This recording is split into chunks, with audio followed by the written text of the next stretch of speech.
5 సెకన్లలో మీ heart scanning పూర్తి చేసి 640 స్లైస్ సిటీ ఇప్పుడు మీ మెడికవర్ హాస్పిటల్స్ ఫైనాన్షియల్ డిస్ట్రిక్ట్ లో.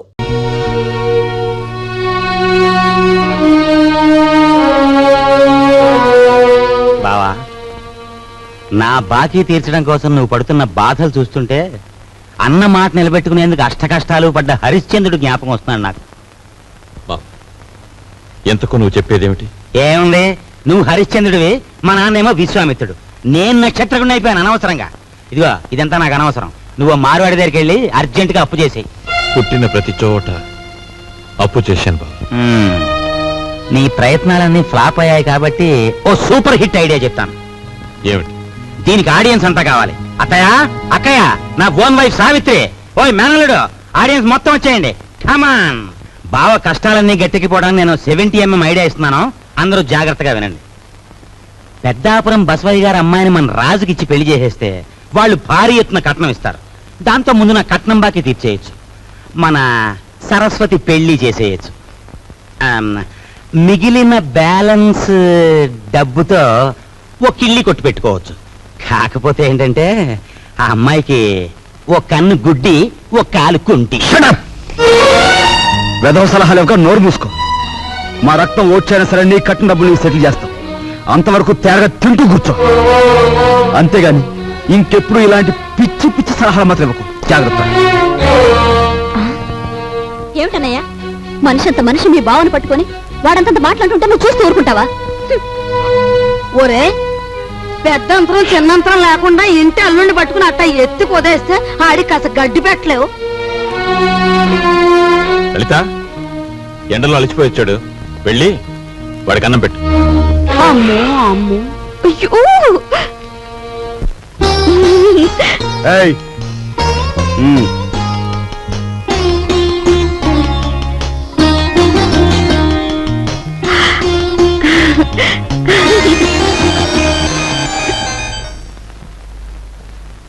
ఏమండి, మీ ఎలకలతో పనే ఉందండి. వాళ్ళు ఇంత అవమానించిన తర్వాత ఇంకా ఇక్కడ ఎందుకండి? పదండి, పోదాం. ఈ అవమానం నా ఒక్కడిది కాదు. ఆంధ్ర సీడెడ్ నైజాం ఏరియాల్లో అత్తవారిళ్లలో సెటిల్ అయిపోయిన అల్లుళ్ళందరిదీను. అసలు నన్ను అవమానించిన రాజుగాడు కాదే, మీ అన్నయ్య. ద్రౌపదీదేవి చీరల్ని దుశ్శాసనుడు లాగాడు, కానీ తప్పు వాడిది కాదు, వాడికి ఆర్డర్ వేసిన దుర్యోధనుడిది. మీ అన్నయ్య ఒక్క మాట కూడా మాడకుండా చూస్తూ ఊరుకుంటాడా? మీ అన్నయ్య నా కట్నం బాకీ తీర్చేసినా సరే నేను ఇక్కడి నుంచి కదలను. నా కక్ష తీరే వరకు ఇక్కడే ఉంటాను. ఇక మీదట విశ్వామిత్రుడు నేనే, నక్షత్రకుడు నేనే. తాళం తిప్పితే వచ్చి ఈనపెట్టు చూసాం కానీ నంబర్లు తిప్పితే వచ్చి ఈనపెట్టి నీ ఇంట్లోనే చూసాం. ఏ నంబర్ కింద ఏదెడితే పెట్టి తెరుచుకుంటుందో చెప్పే. నీ బెదిరింపులకు నేను లొంగను. ఆ నంబర్లు నేను చెప్పను. 4 రోజుల పాటు కడుపు కాల్చేస్తే దెమ్మ తిరిగిపోయి బొమ్మ కనిపించేస్తుంది. అప్పుడు నువ్వే చెప్తావు ఇంపాసిబుల్.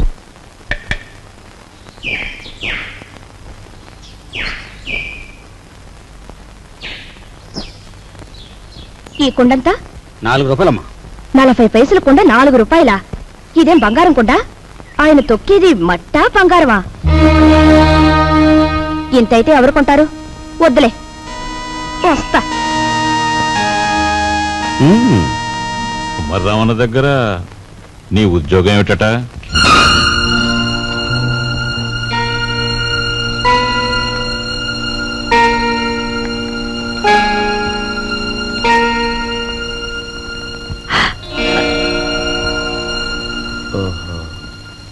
మాట్లాడమే.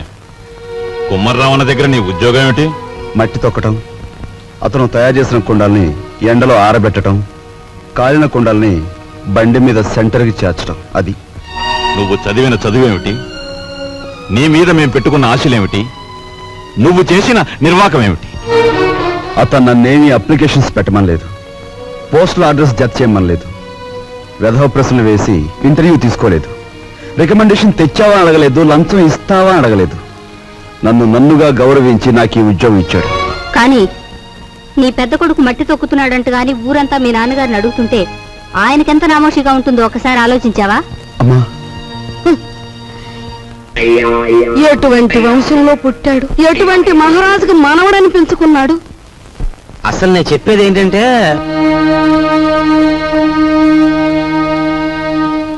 ఇలాంటి అప్రదిష్ట పనులకు తలపెడితే ఈ ఇంట్లో ఇంకా పెళ్లి కావాల్సిన పిల్లలు ఉన్నారు.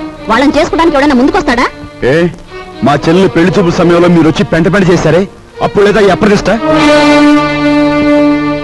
నాన్న, ఏమీ చెయ్యకుండా మీకు భారంగా ఉండే కంటే ఏదో ఒక పని చేసి ఇంత సంపాదించడం నా బాధ్యత అనుకున్నాను, సంపాదిస్తున్నాను.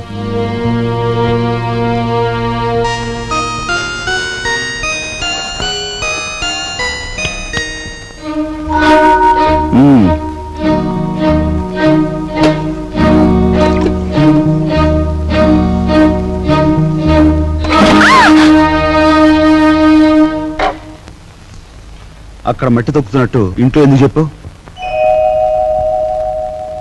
అందరూ బాధపడతారనుకున్నప్పుడు మీరెందుకు ఆ పని చేయాలి? చేశారే అనుకోండి, ఆ సంగతి చెప్పకుండా ఎందుకు దాచిపెట్టాలి? మా అమ్మా నాన్నల విషయం తెలిసిన, మా ఇంటి పరిస్థితి తెలిసిన నువ్వు ఇలా మాట్లాడు. మా ఇంట్లో సంపాదించేది మా నాన్న ఒక్కడు, తినేవాళ్ళు 10 మంది. ఆయన సంపాదించే ప్రతి రూపాయి వెనుక ఆయన పడే కష్టం, ఆవేదన నాకు తెలుసు కాబట్టే ఆయనకి ఈ విషయం తెలియకుండా దాచిపెట్టాను. కట్నం ఇవ్వలేదన్న నెపంతో ఒకవైపు నుంచి మా మావయ్య బాధ పెడుతుంటే మరోవైపు నుంచి అప్పులు వాళ్ళు బాధిస్తున్నారు. ఇలా ఇంటా బయట అనేక బాధలతో నలిగిపోతున్న మా నాన్నగారికి ఒకరోజు దారిలో 5,000 రూపాయలు దొరికాయి. మొత్తం తీసుకెళ్లి పోలీస్ స్టేషన్లో అప్పగించాను. దానిలో ₹1 కూడా నేను ముట్టుకోలేదు. ₹1 కూడా నేను ముట్టుకోలేదు. ₹1 కూడా. ఏమండి, అసలేం జరిగిందండి? లలిత, నువ్వు ఎన్నోసార్లు నన్ను ధర్మరాజు ధర్మరాజు అంటూ ఉంటావు. కానీ ఇవాళ నీ ధర్మరాజు దొంగతనం చేశాడు. మీరు దొంగతనం చేశారా? అవును లలిత, అందులో ₹10 కాజేశాను. ఏమండి, ఎందుకు తెలుసా? మన అబ్బాయి ఉద్యోగానికి అప్లికేషన్ పెట్టడానికి. ఎన్నడూ రాని ఉద్యోగం ఈసారైనా వస్తుందేమోనన్న ఆశ. లలిత, ఇంకెప్పుడు నన్ను ధర్మరాజు అని పిలవకు.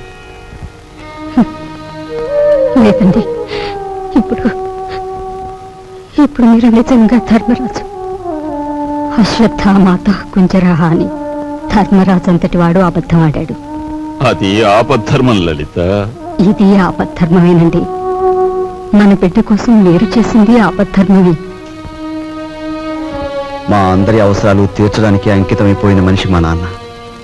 అలాంటి మనిషి కోసం నేను మట్టి తొక్కడమే కాదు, ముష్టెత్తుకైనా సరే మా ఇంటి బాధ్యతను కొంతవరకైనా స్వీకరించాలా లేదా? ఇప్పుడు చెప్పు, నేను చేస్తున్న పని తప్పంటావా?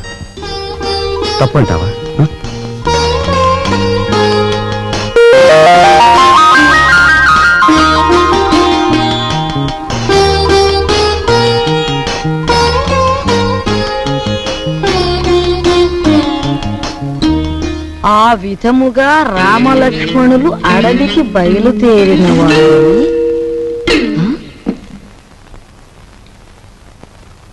ఏంటబ్బా? ఓ చిన్న సచ్చినాడా, ఆ పెద్ద సచ్చినాడేమో మట్టి తొక్కుతున్నాడా, వీడేమో పాచి ఊడుస్తున్నాడా? వీళ్ళకి ఏం పోయే కాలం వచ్చిందమ్మా? ఇంతకీ నేను పని మనిషిని ఎందుకు పెట్టినట్టు?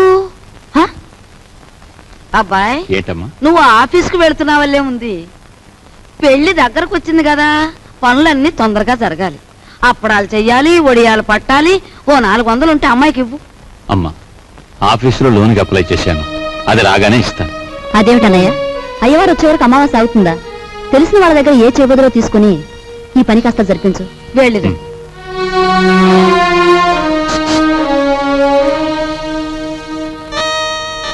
ఏమిటండి, నీకు మధ్య ఏమన్నా పోయిందా? మన బాకీ తెచ్చుకున్న వాళ్ళని పెళ్లి పనులు చేసుకోమంటావేంటి? అయ్యో రామ, పెళ్లి చూపుల రోజు మీరేమన్నారు? మా కట్నం బాకీ తెచ్చకుండా ఈ ఇంట్లో ఏ శుభకార్యం జరగటానికి వీల్లేదన్నారా? ఇప్పుడు ఈ పెళ్లి జరిగిందనుకోండి, దానికి ముందు మన బాకీ తీరుస్తారన్నమాటేగా. అమ్మని, నువ్వు అసలు రాజకీయాల్లో దిగాల్సిన దానివే, పొరపాటున అనుకట్టుకున్నావు. సమయానికి వచ్చారే పిల్లలారా, మీ పెళ్లి పనులు మేము అందుకోవద్దు, అలాగే మా ఇంట్లో పనులు కూడా. రండి రండి.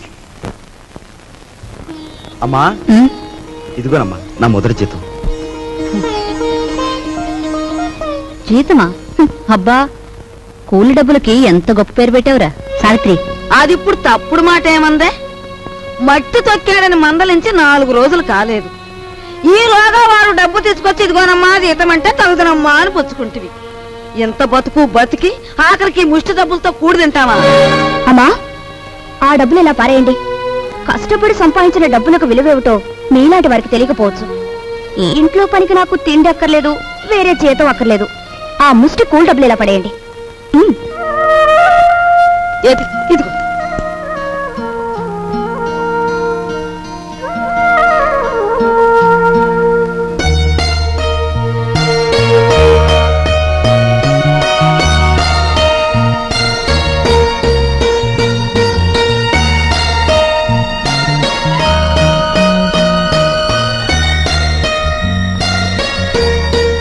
భార్యాభర్తల మధ్య ఉండవలసిన అవగాహన చూపించు. నువ్వు ఈ ఇంటికి పని మనిషివైనా నాకు నా మనిషివి.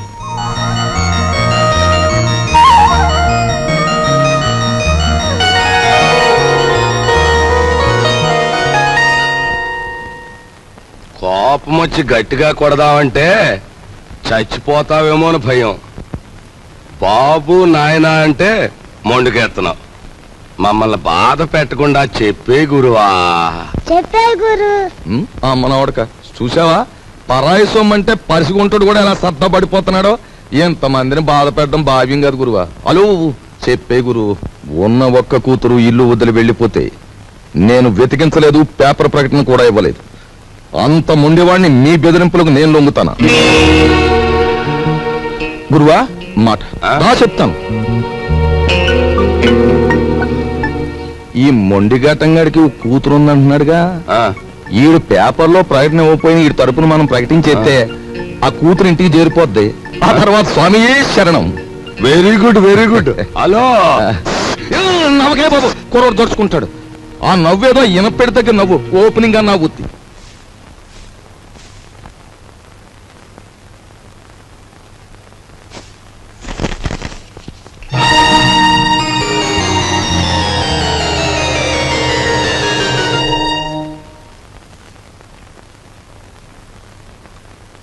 ఇదేమిటండి, నా చేతి గాజులు లెక్క పెడుతున్నారు? ఈవేళ మార్నింగ్ ఇంటర్వ్యూలో ఎవడో రవిరాజ్ అట, సార్ మీరు ఇన్ని క్వశ్చన్లు వేస్తున్నారు, నేను తిరగబడి ఒక క్వశ్చన్ అడిగితే జవాబు చెప్పగలరా అన్నాడు. ఏమిటి అన్నాను. రోజు అన్నం వడ్డించే మీ ఆవిడ చేతుకున్న గాజులెన్ని అన్నాడు. Fantastic daddy.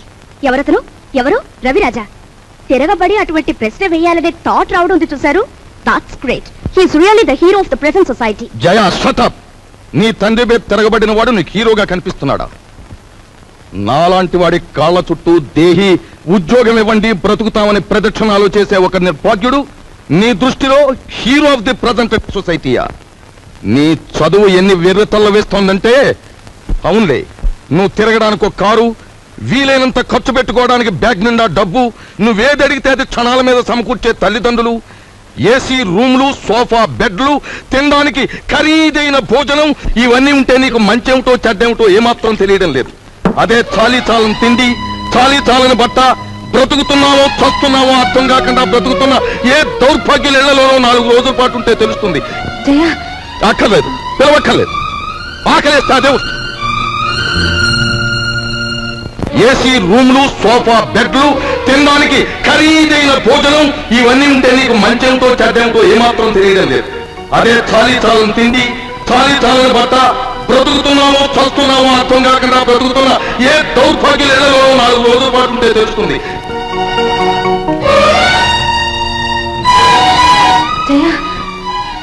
అక్కర్లేదు, పిలవక్కర్లేదు.